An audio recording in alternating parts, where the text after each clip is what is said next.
I'm Horton Cameron. From Jamaica. I came over to this country in 1960. I'm 71 years old. I'm an only child, and my mother, she was living in the city of Kingston. And after a time, she took me under her wing there. Because I was with my grandmother. I was half with her, And then half with my mother. but at the latter part of my life, before I came here to Gloucester, I was with my mother. I know I was a bit of a lad, and my mother, she was an extremely nice person. Very kind. But very, very strict. She was a mother. Sister. And a friend. But as I said, she was very, Very strict. At the time I didn't understand, until I started growing up and seeing further in life. She told me, Just because we are poor, that doesn't mean you cannot have good ambition. and I remember that every day, because it was a pathway she had carved out for me. This is why I'm not boasting or bragging. I have never got into any trouble whatsoever, because those words have lived with me ever since. But things were far different from what they are now. There wasn't much luxury at the time. We had to make our own enjoyment, like kids. There were no bicycles and all that, just bare necessities. Although we wanted more, we weren't in a position. So I had to be satisfied with what they could provide for me. Cricket! That was the number one sport! Because football wasn't so popular out there then, everybody was a cricket fan. We never had any proper supervision so we got the bat and the ball, and they were not bowling, they were throwing at you. And many times...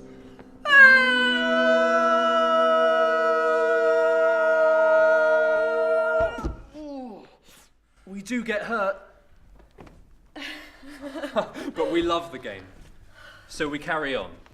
I can remember the first day I went to school. A sailor went to see what he could see, but all that he could see was the bottom of the deep blue sea. The headmaster! Oh, I wish I could tell you in another language what he was like, but he was a really hard man, you know. He had a strap, and if you were late, instead of saying Well, you stay there and join the class later. what he used to do, There were 2 doors to go in the building. And if you arrived at 9:30 or so, one of those doors would be locked. and he'd be waiting at the other with a strap. So you've got to be there at the time when school starts. And this is one of the things we never forget. Because many of us do get a caning. And some of us used to live a mile or a mile and a half away. But they never had any mercy on us.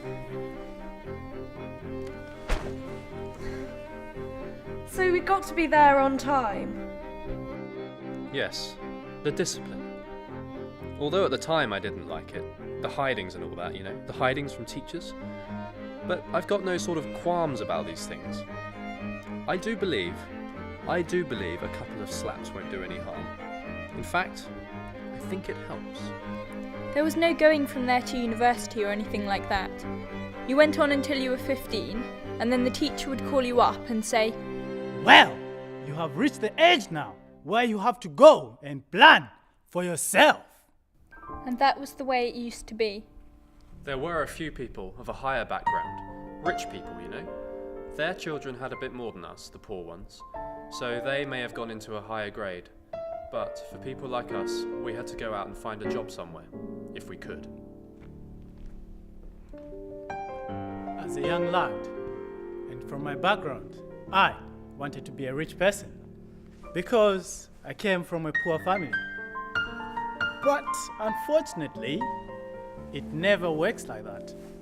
This is why, when I had the chance of coming to England, I thought, right, I'm on the ladder, I'm going to come here and the streets are going to be paved with gold. And within a short time, I'll have a bag full of gold and go back to the West Indies. I was so disappointed. Because of the climate. coming from a country where it's hot and summer all the time, to a country that I would describe as an icebox, it was very different. And if I had my fare within, say, even 2 years when I arrived, I would have gone back, because I just couldn't settle.